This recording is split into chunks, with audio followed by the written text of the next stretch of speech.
Hello and welcome to Dynamic Study. Today I will discuss about UGC NET paper 2 political science और political science के अंदर आज हम करेंगे लोकपाल के पार्ट 2।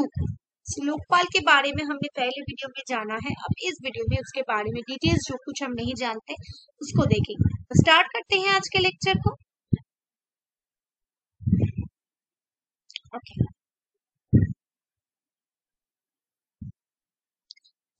ये जो लोकपाल एंड लोकायुक्त एक्ट है 2013 में जो पास हुआ था उसके फीचर्स के बारे में हम देखेंगे। ओके कुछ फीचर्स है लोकपाल एंड लोकायुक्त के। पहला क्या? First, it seeks to establish the institution of lokpal at the center and lokayato at the level of the state.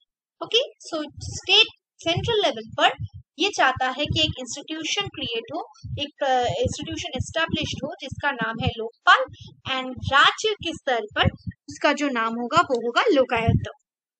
And thus seeks to provide a uniform vigilance and anti-corruption roadmap for the nation. ये क्या करेगा? एक uniform एक ही type का एक vigilance जो नजरदारी करेगा और एंटी करप्शन के मतलब करप्शन के खिलाफ ये काम करेगा। Okay all over the state, okay देश में, nation wise, both at the centre and state level पर as well as central level पर। ओके द जुडिस्डिक्शन, तो यहाँ का जो जुडिस्डिक्शन है of the Lokpal includes the prime ministers, ministers, members of the parliament and groups ABCD officers and officials of the central government. So ये किसको cover करता है? ये जो जुडिस्डिक्शन है, जो इसका जो एरिया है लोकपाल का, वो इंक्लूड करता है हमारे देश के प्रधानमंत्री, मंत्रालय के जो मंत्री हैं वो, जो पार्लियामेंट के मेंबर हैं, जो ऑफिशियल्स हैं, groups ABCD all officials of central government, सबको ये इंक्लूड कर सकते हैं, सबका करप्शन को देख सकते हैं, विजिलेंस कर सकते हैं सबके ऊपर। Next, the Lokpal to consist of a chairperson with a maximum of 8 members, of which 50% shall be judicial members.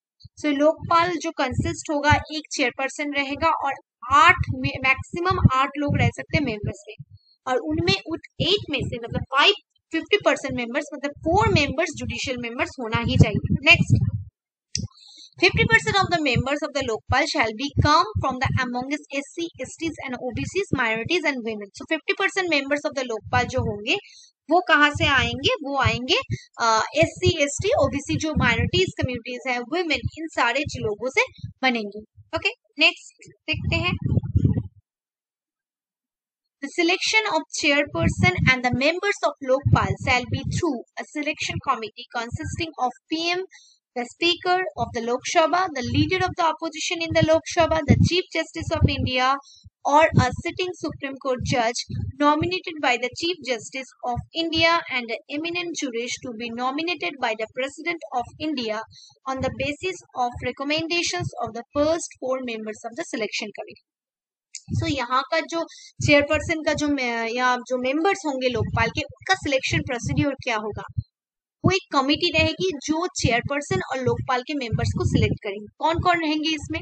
Prime minister रहेंगे, जो प्रधानमंत्री, स्पीकर ऑफ द लोकसभा के जो स्पीकर होंगे। नेक्स्ट, ऑपोजिशन, लोकसभा में जो ऑपोजिशन लीडर है वो रहेंगे। Chief justice of India, CJI जो है चीफ जस्टिस ऑफ इंडिया, वो रहेंगे, या सुप्रीम कोर्ट और सिटिंग सुप्रीम कोर्ट जज, जो सुप्रीम कोर्ट के जज है जो चीफ जस्टिस के द्वारा नॉमिनेटेड हुए हैं, ऐसे भी पर्सन हो सकते हैं। And a eminent jurist to be nominated by the president, और एक जूरिस्ट रहेंगे, एक विचारपति रहेंगे जो प्रेसिडेंट के द्वारा नॉमिनेटेड किया होगा on the basis of the recommendation of the first 4 members of the selection committee के रिकमेंडेशन के बेसिस पे। Okay next, a search committee will assist the selection committee in the process of selection. एक search committee रहेगा जो assist करेगा, help करेगा selection committee को selection के procedure में। Okay, 50% of the members of the search committee shall also be formed among the SCs, STs and the OBCs, minorities and women. 50% जो members होंगे वो search committee से कहाँ से आएंगे? SC, ST, OBC या minority of women यहाँ पर रहेंगे। Next, the Prime Minister has been brought under the purview of the Lokpal with subject matter exclusions and specific process for handling complaints against the prime minister. So जो prime minister has been brought under, so prime minister किसके अंदर brought under, वो उनका जो purview है लोकपाल में, वो subject matter exclusion and specific process for handling complaints. तो president के लिए खिलाफ जो complaints आ रही हैं उसके खिलाफ क्या subject matter exclusions कुछ किए जाएंगे. ओके, नेक्स्ट देखते हैं. Lokpal jurisdiction will cover all categories of public servants. सारे टाइप के कैटेगरीज के पब्लिक सर्वेंट को वो कवर करेगा, including group A B C D type के officers and employees of the government. Government जो ऑफिशियल्स है, गवर्नमेंट में जो काम करते हैं, ए बी सी डी, सारे लोगों के खिलाफ, मतलब ये ऑन बिहाफ उनके लिए पब्लिक सर्विस जो लोग हैं उनके लिए जुरिस्डिक्शन के अंदर आता है Lokpal. On complaints referred to the CVC by the Lokpal, the CVC will send its report of preliminary inquiry in respect of A and Group B officers back to the Lokpal for further discussion. Okay, so यहाँ पर क्या होगा, जो central vigilance committee है यहाँ पर उसका बहुत इंपॉर्टेंट रोल है. On the complaints referred to the CVC, जो कंप्लेन रेफर किया गया था the CVC के द्वारा, okay, by the Lokpal के द्वारा, CVC will send its report. जो CVC होगा वो उसका रिपोर्ट सेंड करेगा, its report of preliminary inquiry in respect of group A, B, C, D के, A and B के, group A and B के खिलाफ जो रिपोर्ट preliminary inquiry वो लोग करेंगे और लोकपाल में वो भेज देंगे CVC फर्दर डिस्कशन के लिए, डिसीजंस के लिए. Okay. With respect to categories of employees from Group C and Group D, the CVC will proceed further in exercise of its own public powers under the CVC Act, subject to reporting and review by the Lokpal. और जो Group C और D जो employees है उनके लिए proceed करेंगे, further exercise करेंगे वो अपना पावर CVC Act के द्वारा, जो सब्जेक्ट रिपोर्टिंग रिव्यू करेंगे लोकपाल को. Next, the Lokpal will have the power of superintendence and direction over any investigation agency, including the CBI, for the cases referred to them by the Lokpal. So the Lokpal will have the power. Lokpal के पास power होगा और सुपरिंटेंडेंस के लिए वो देख सकते हैं, नजरदारी कर सकते हैं, एंड डायरेक्शन देने के लिए ओवर एनी इन्वेस्टिगेशन एजेंसी को. ओके, इंक्लूडिंग सीबीआई, इंक्लूडिंग वो सीबीआई को भी वो क्या कर सकते हैं, सीबीआई को भी वो सीबीआई को भी क्या कर सकते हैं, मतलब रेफर कर सकते हैं, इन्वेस्टिगेटिंग, इंक्लूडिंग सीबीआई के खिलाफ भी वो सुपरिंटेंडेंस डायरेक्शन को कर सकते हैं for cases refer to them by Lokpal ने अगर रेफर किया हो तो. Okay, next, a high powered committee chaired by the prime minister will recommend the selection of director of CBI. एक हाई पावर कमिटी रहेगा जो चेयर करेंगे प्राइम मिनिस्टर, वो रेकमेंड करेंगे selection of the director of CBI का. Okay, next,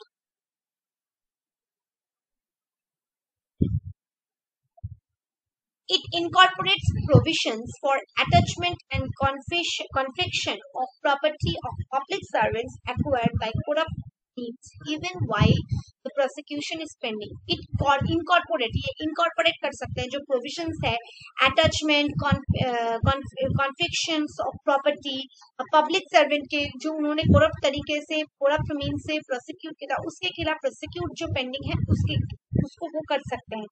okay, attachment confession कर सकते हैं, इनकॉर्पोरेट कर सकते हैं. Next, it lays down clear timelines, ये क्लियर टाइमलाइन के बेसिस पर काम करता है. For preliminary inquiry it is 3 months extendable by 3 months. So preliminary वो 3 month के लिए वो काम कर सकते हैं, काम करते हैं और उसको 3 months तक और बढ़ाया जा सकता है. फॉर इन्वेस्टिगेशन के लिए it is 6 months which may be extended for 6 months at a time. Investigation के लिए 6 month ले सकते हैं वो, और इसे भी 6 months एक्सटेंड किया जा सकता है.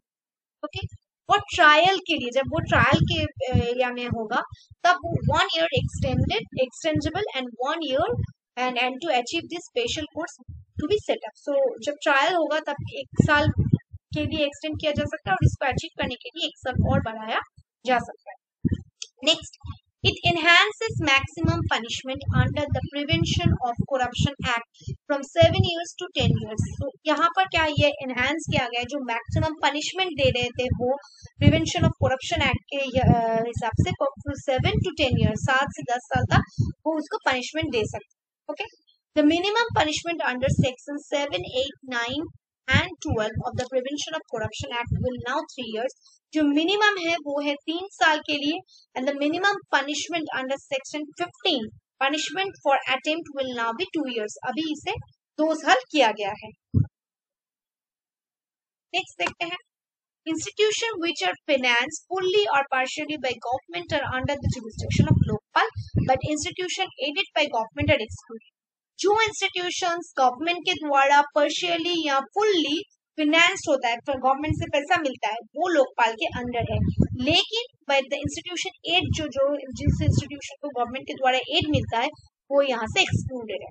Next, it provides adequate protection for honest and upright public service. ये प्रोवाइड करता है एडिक्वेट मतलब पर्याप्त परिमाण प्रोटेक्शन देते हैं for honest and upright public servants के लिए. Okay. Next, Lokpal conferred with power to grant sanction for prosecution of public servants in place of the government or competent authority.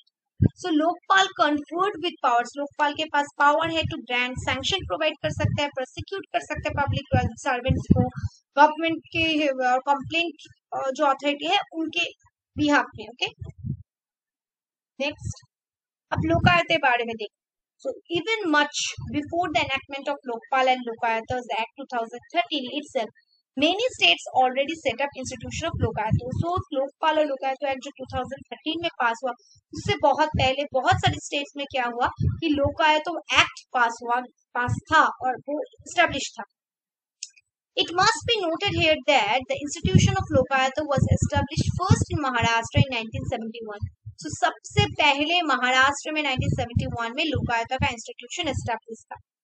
Although Orissa had passed the act in this regard in 1970, लेकिन Orissa government ने भी 1970 में इस related एक act पास किया है. It came into force only in 1983 और ये अल्टीमेटली फोर्स हुआ 1983 में.